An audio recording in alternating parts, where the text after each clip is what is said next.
The story kicks off in Tokyo, Japan, with this sharp and deadly woman named Avery Graves. She's chilling on a rooftop, all geared up for a mission that clearly isn't her first rodeo. Moving like a ghost, she slips into a building, takes out a security guard without even breaking a sweat, and heads straight for her target, a guy named Genji. She corners him pretty quickly and demands he open up a safe. But of course, things don't go smoothly. Another guard shows up, and bam, a wild brawl breaks out. Avery keeps her cool, shoots Genji in the leg to slow him down, but the guy's stubborn and keeps trying to escape. Even when backup rolls in, Avery handles them like it's just another Tuesday. In the end, she pins down Genji, finishes the job cleanly, and grabs a flash drive he had tucked away. Mission accomplished. Next stop, Zagreb, Croatia. Avery's back home, acting like any normal wife, surprising her husband David with a sweet anniversary gift. He's over the moon, totally unaware that his wife just flew in from an action-packed mission where she probably ended a few careers or lives. To him, she's just his regular, loving wife. Later, the two of them take a nice, calm stroll through the city, chatting and laughing like a perfectly ordinary couple. But the next day, Avery's back to business. She checks in at her workplace where her boss, a guy named Jarvis, pulls her aside. He's got questions about what went down in Tokyo. They head into a hidden basement area to talk in private. Turns out, there's been a major assassination, and the agency's hitting dead and's trying to figure it out. Jarvis isn't too happy with the low-level targets Avery's been chasing either. He's basically asking, why are you wasting your time? After work, Avery plans a chill day with David. A little shopping, maybe lunch, just normal couple stuff. But when she gets home, the place is trashed. She instantly knows something's wrong. Panic hits when her phone rings. The voice on the other end tells her they have David. The kidnappers lay out the deal. Avery has 9 hours to steal some top-secret CIA files, or David dies. No pressure, right? Determined to save him, Avery reaches out to her tech wizard friend, Serena. Serena's job is to trace where the call came from, but it's going to take a little while. Not one to waste time, Avery heads back to HQ, digging into everything she can find about something called Canary Black. It's locked up tight, but Avery knows her way around a system and eventually snags some leads. Right as she finishes, Serena pings her with a location. Avery races over there, but it's a setup. There's nothing but a lone phone waiting for her. It rings, and the kidnapper, a guy named Besnov, mocks her. Then Avery realizes there's a bomb. She's got seconds to react. She fights through the panic, disables the device just in time, and gets out alive. Meanwhile, at a CIA black site, Avery tracks down an agent named Maxfield. She needs access to more data about Canary Black, but the info's buried deep. Desperate, Avery interrogates a captured assassin tied to the case. He's tight-lipped, so she plays rough, yanking a tooth out of his mouth. Maxfield tries to stop her, but Avery's not having it. She overpowers him and bolts. After she's gone, Maxfield inspects the pulled tooth and finds it's hollow.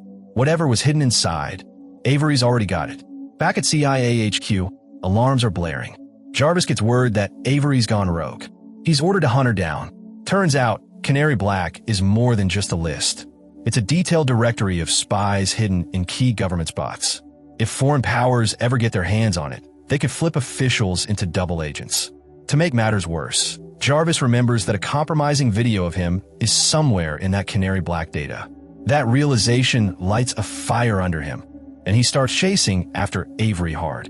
His team starts digging into Avery's background, especially her husband, David, but Jarvis plays it cool, acting like he doesn't know much. Avery, on the other hand, isn't sitting still. She sneaks into Jarvis's house and calls him using his wife's phone. She lays it all out. David's been kidnapped, the bad guys want the files, and that hollow tooth turned out to be useless. She begs for help, but Jarvis, pretending to talk to his wife, brushes her off without giving anything away. Later, Jarvis and Maxfield check out Avery's home. On the surface, everything looks untouched, like nothing bad ever happened. But Jarvis isn't buying it. He figures the kidnappers might have cleaned up the scene to throw them off. Meanwhile, Avery keeps hustling. She hits up a nightclub to meet with a contact, trying to get a list of foreign assassins who could be involved. From there, she tracks down a shady building connected to one of the gangs. Another fight breaks out, brutal, messy, and fast, but Avery wrecks everyone and walks away without a scratch. Afterwards, the kidnappers call again. They're full of taunts, claiming she's got nothing useful. Avery snaps back, telling them the hollow tooth didn't have squat either, which only pisses them off more. In retaliation, they ramp up the torture on David. Hearing his screams, Avery's heart shatters and she begs them to stop. But the kidnappers coldly remind her she's only got 4 hours left before time runs out. They hang up mid-conversation, leaving her desperate and furious. Later that night, Avery meets up with Jarvis again. She finally comes clean, apologizing for not trusting him earlier. Jarvis updates her on what they found. Basically, that everything at her house was suspiciously too clean. He also explains more about Canary Black, dropping the bombshell that Avery's own name is on that list. Right in the middle of this serious talk, a bunch of CIA agents crash the party and arrest Avery on the spot. While being transported, Maxfield tries grilling her for answers about the files. But they don't get very far. Out of nowhere, their convoy gets ambushed. A group of attackers swarm them, planting explosives all over the convoy and setting off a massive explosion that rocks the whole area. Avery somehow pulls through after the explosion, grabs a gun, and dives straight into a messy shootout with the CIA guys. Even though she's hurt pretty bad, she fights like a machine, taking them down and getting the heck out of there. Meanwhile, over at the National Security Council, Nathan is having a tense meeting with Besnoff, who's absolutely losing it. He's furious about the chaos Avery caused downtown and the fact that the CIA completely dropped the ball trying to stop her. Avery, on the other hand, books herself into a hotel nearby. She knows Nathan's staying there too.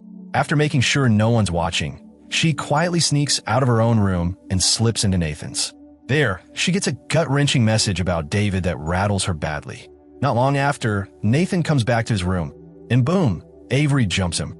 She ties him up real quick so his bodyguards don't hear a thing. Then she gets straight to the point. She wants the password to the files related to Canary Black. Nathan plays tough guy and refuses, but Avery isn't playing around. She starts putting on the pressure, torturing him bit by bit. Finally, he coughs up a password, but when Avery tries it, it locks her out.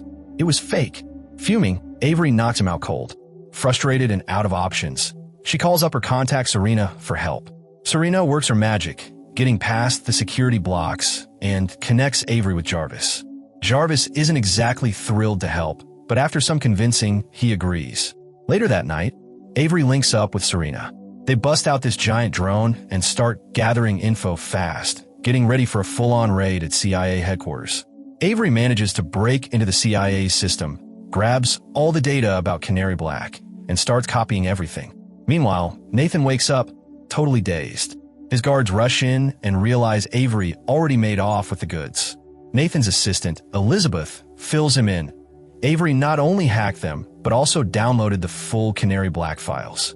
Now that her cover is blown, alarms start blaring everywhere. Thinking quick, Avery switches things up. She smashes through a window and jumps out while Serena covers her with the drone. But the CIA guys shoot the drone out of the sky, forcing Avery into a rough landing. Somehow, she manages to jack a random guy's car nearby and takes off before anyone can catch her. Back at headquarters, Nathan's piecing together the mess. He finds out Avery succeeded in getting the Canary Black info. Meanwhile, Avery and Serena finally dig into the files, expecting maybe some top-secret plans or whatever. Instead, what they find shakes them to their core. Canary Black isn't just a code name. It's a damn virus designed to wipe out entire countries. Horrified, Avery gears up to head to a meeting spot where she's supposed to finally get the call about David's whereabouts. But bad luck hits. An accident on the way slows her down. When she eventually gets there, it's a trap. One of the bad guys jumps her and injects her with something weird. She fights back, but soon blacks out. At the same time, Besnoff kicks off his next phase. Wearing a creepy mask, he hijacks a building full of government officials and broadcasts a terrifying threat. He says he'll shut down the internet and power grids across any country that doesn't pay him a crazy ransom. 1% of their GDP, no less. Meanwhile, Jarvis, who's been hunting Avery nonstop, goes full beast mode, taking down anyone in his way. But his luck runs out too. He gets caught and dragged before Besnoff himself. During their face-off, Besnoff doesn't waste time. He shoots Jarvis and turns his focus back to Avery. Besnoff orders his men to bring David into the room and prep him for execution. But he steps away for a moment to check if countries are coughing up the ransom. That's when everything goes sideways. David, who's supposed to be tied up and helpless, suddenly fights back, knocking out one of the guards like a trained fighter. Avery watches in complete shock. She never knew David had those skills. David comes clean. Turns out, he's been an agent all along. The whole situation, the kidnapping, the virus, all of it, was part of a bigger plan to get the Canary Black data. But things went off the rails. Even so, he swears up and down that he really did love Avery through all. Despite feeling completely betrayed, Avery decides to trust him, at least for now. They team up to stop Besnoff before he unleashes the virus. While searching through the building, Avery stumbles upon Jarvis's body. The sight hits her hard, another reminder of what's at stake. David, meanwhile, sabotages the building's systems, knocking out the network. Avery sneaks into the basement and overhears Besnoff's men planning their next move.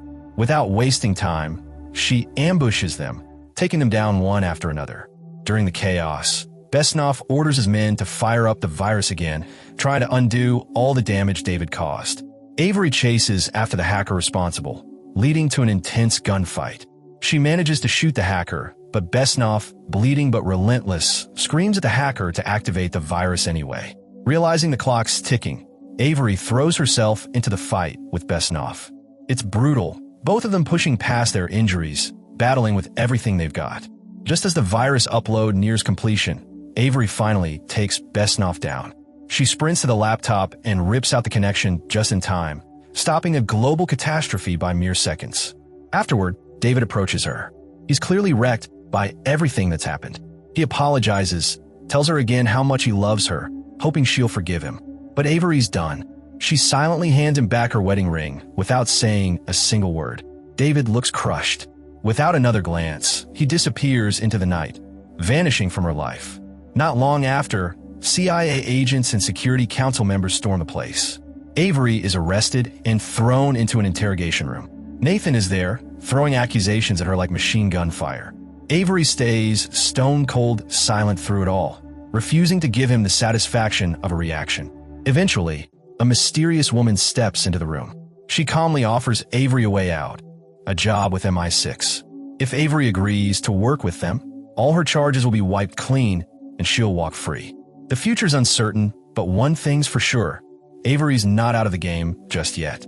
If you like this story, give it a thumbs up, and if you didn't, maybe hit dislike twice just to be sure. Either way, go watch the full movie, it's totally worth it. Thanks for hanging out.